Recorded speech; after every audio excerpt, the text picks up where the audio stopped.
बिस्मिल्लाहिर्रहमानिर्रहीम, अस्सलाम वालेकुम। पाकिस्तान और दुनिया भर में देखने और सुनने वालों को अब्दुल कादिर का सलाम।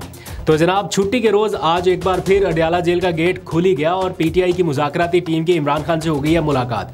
तो वो बहुत सारे लोग जो टीवी पे आके आपको बताते थे कि देखें मुलाकात सिर्फ जेल मैनुअल के मुताबिक ही होगी, तो उनकी बातों पे ना जाया करें। उन्हें खुद कुछ पता नहीं है कि जेल मैनुअल क्या है और कौन से मैनुअल के मुताबिक मुलाकातें होनी है। बहरहाल जिस मैनुअल के मुताबिक होनी थी ये मुलाकात हो गई और तवील तरीन मुलाकात हुई है। आज तो झंडे लगने वाली गाड़ी जो है वो भी अडयाला जेल में पहुंची और ये गाड़ी है किसकी, बाय द वे ये भी मैं अभी आपको बताता हूँ। लेकिन आज की जो मुलाकातें थीं ये तवील तरीन मुलाकातें कह सकते हैं, क्योंकि अली अमीन गंडापुर ने अलग मुलाकात की, वो भी कोई 1 घंटे से ज़्यादा थी, 1 घंटा 16 मिनट, और फिर मुज़ाकराती टीम की मुलाकात हुई और ये भी तवील तरीन मुलाकात ही रही है।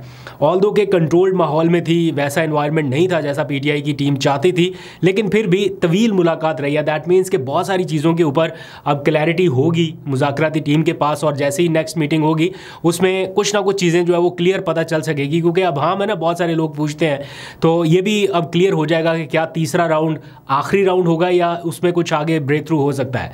एनीहाउ, अब हुकूमत जो है वो कुछ भी कहे कि देखें हमने मुलाकात करा दिया या कुछ भी करा लिया, वो एक पंजाबी की मिसाल है कि दूध तो दिया लेकिन वो बाकी आप बात समझते हैं। तो यही हिसाब यहाँ पर भी रहा कि मुलाकात तो करा दी, लेकिन इसने पीटीआई का जो नैरेटिव था या पीटीआई का जो बयानिया था, जो बार बार कह रहे थे कि हुकूमत के पास इख्तियारात हैं भी सही या नहीं, ये जांचना चाहते हैं, तो ये पीटीआई के जांचने से पहले ही सबके सामने आ गई चीज़ें कि कितना इख्तियार है हुकूमत के पास। ऑल्दो के स्पीकर ऑफिस की जानिब से आज एक एलामिया जारी कराया गया कि देखिए जनाब मुलाकात का एहतमाम करा दिया गया, अब फ़रीक़ैन जो है वो फ़ायदा उठाएँ ऐसी चीज़ों से, मुस्बत पेशरफ से, अच्छी बात है। लेकिन ऐसा लगा कि हुकूमत को शायद इस पूरे प्रोसेस में उल्टा हज़ीमत का सामना करना पड़ा जब हर तरफ से आवाज़ें उठना शुरू हुई कि इख्तियार, ये इतना इख्तियार है कि मुलाकात ही नहीं हो रही। एनीहाउ, एक तरफ है मुज़ाकरात और मुलाकातों का माहौल, लेकिन दूसरी तरफ क्या है, एक सज़ा सुनाए जाने की बाज़गिश्त सुनाई दे रही है पूरे वफाकी दारुल-हुकूमत इस्लामाबाद में कि चंद घंटों के बाद इमरान खान को एक और सज़ा सुनाई जा सकती है। लोग तुक्के लगा रहे हैं, कोई कहता है 10 साल की सज़ा हो सकती है, कोई कहता है 14 साल की सज़ा हो सकती है। 2 बार अल-कादिर ट्रस्ट केस का फ़ैसला जो है वो उसको मुलतवी किया गया और अब एज़ इफ़ नाउ जब मैं आपसे बात कर रहा हूँ तो अभी तक मैंने चेक किया है तो कोई ऐसा ट्वीट अभी तक मंजर आम पे नहीं आया जो पहले आते थे जिससे पता चल जाता था कि फ़ैसला सुनाया जाएगा या नहीं।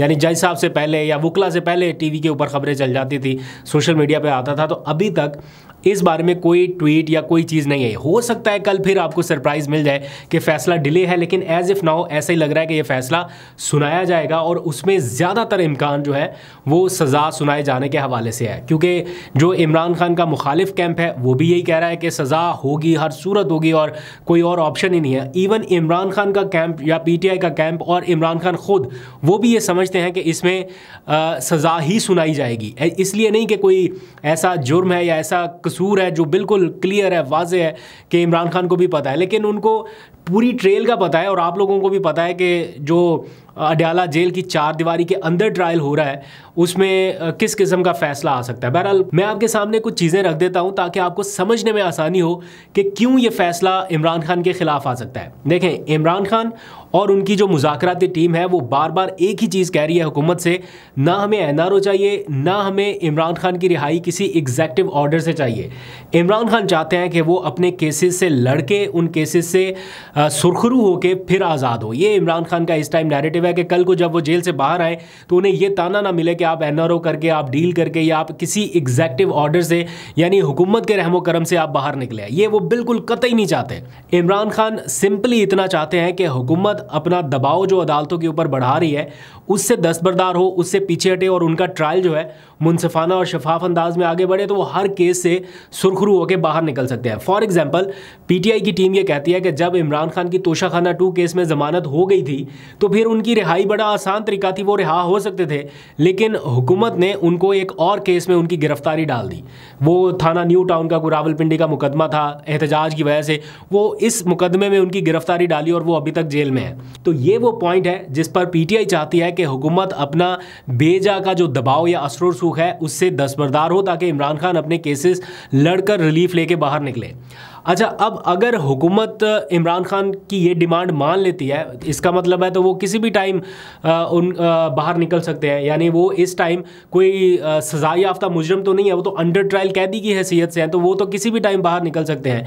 तो अगर हुकूमत ये चाहती है कि वो इमरान खान साहब की ये शराइत भी मान लें और लेकिन इमरान खान जेल में भी रहें, तो उसके लिए ज़रूरी है कि कल जो फैसला आने वाला है उसमें एक बार इमरान खान साहब को सज़ा हो जाए। हुकूमत के पॉइंट ऑफ व्यू से बात कर रहा हूँ। फिर हुकूमत मुज़ाकरात के अमल में बेशक अपना दबाव पीछे रखने का कह भी दे, लेकिन इस सज़ा सुनाए जाने के नतीजे में इमरान खान फर्दर कई हफ्तों तक या इवन महीनों तक भी जेल में रखे जा सकते हैं, क्योंकि फिर ये मामला चैलेंज होगा, आएगा इधर इस्लामाबाद हाई कोर्ट में, फिर यहाँ से नोटिस होंगे, फिर आमिर फारूक साहब इस केस को लेके चलेंगे। मीनवाइल क्या होगा कि नए जजेस जो हैं वो भी इस्लामाबाद हाई कोर्ट में आ चुके होंगे। इन सारी चीज़ों को जानते बूझते हुए भी वो मेंटली इस बात के लिए प्रिपेयर हैं और वो कह रहे हैं कि ठीक है आप सज़ा सुनाएं, क्योंकि वो चाहते हैं मामला बीच में ना लटका रहे। आपने बार्गेनिंग पावर के लिए अगर इस फैसले को इस्तेमाल करना है तो वो इमरान खान नहीं चाहते। वो कहते हैं आप बेशक सज़ा सुनाएं। अगर आप ये सोचते हैं कि आप कोई चीज़ अपनी मर्ज़ी की मनवा लेंगे सिर्फ इसलिए कि हम इसमें सज़ा सुनाएं या ना सुनाएं, तारीखें बदलते रहे, तो वो कहते हैं इससे फ़र्क नहीं पड़ता, आप सज़ा सुनाएं।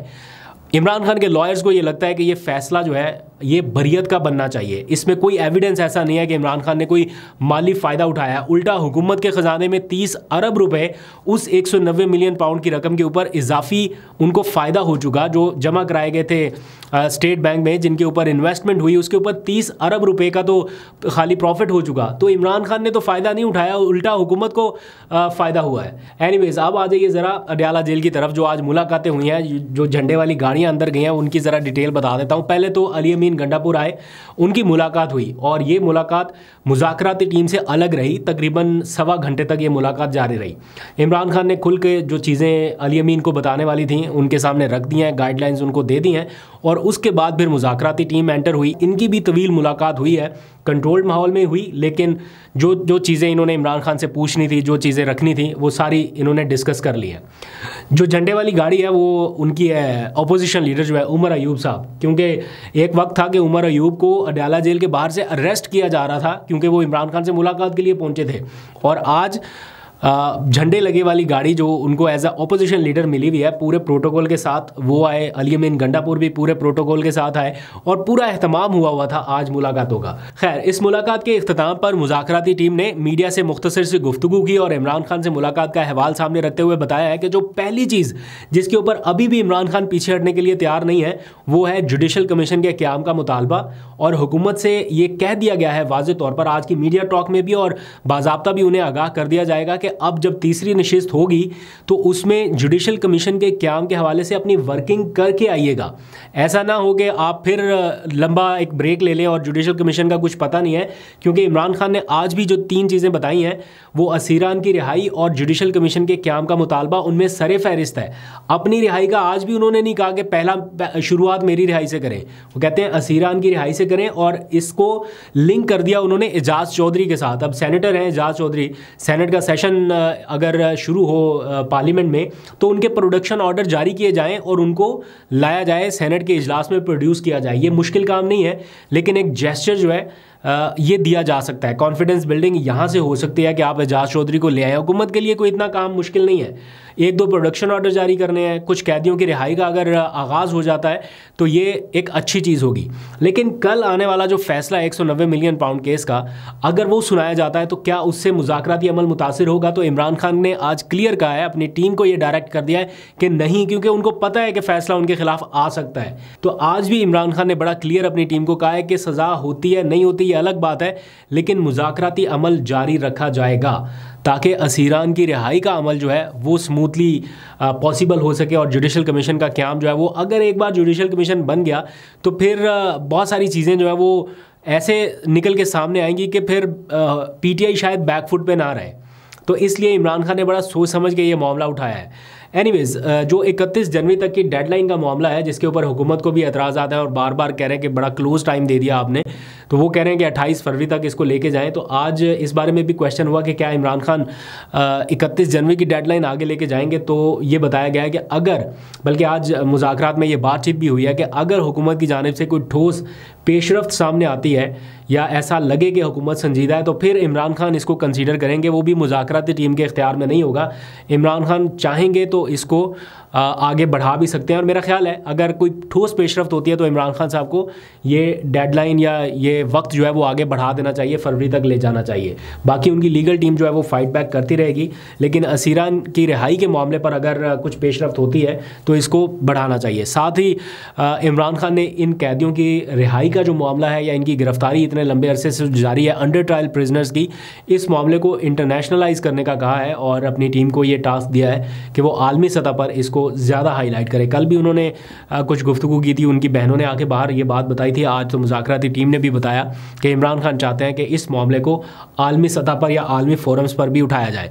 जाते जाते आखिरी खबर ये कि शेर अफजल मरवत साहब ने आजकल वो काफ़ी बरहम दिखाई दे रहे हैं, गुस्से का इजहार कर रहे हैं। उन्होंने कोई 28 के करीब यूट्यूबर्स हैं या सोशल मीडिया के लोग हैं जिनके खिलाफ मुकदमात दर्ज कराने का आज कहा है कि जो लोग उनकी किरदारकुशी कर रहे हैं या उनके बारे में मिस इन्फॉर्मेशन फैला रहे हैं, उनको वो कोर्ट में ले जाना चाहते हैं। कुछ तो बैरून मुल्क हैं जिनमें उनके पसंदीदा जो यूट्यूबर्स हैं उनके उन्होंने नाम भी लिखे हैं, लेकिन पाकिस्तान में भी उन्होंने कुछ निशानदेही की है जिनमें कुछ ख़वातीन टिकटॉकर्स भी शामिल हैं। उन्होंने कहा कि मैं इनके खिलाफ मुकदमात कराऊंगा। तो अभी तक जो है वो मुकदमात का जो एक सिलसिला था ये हुकूमत की जानिब से इनिशिएट होता था।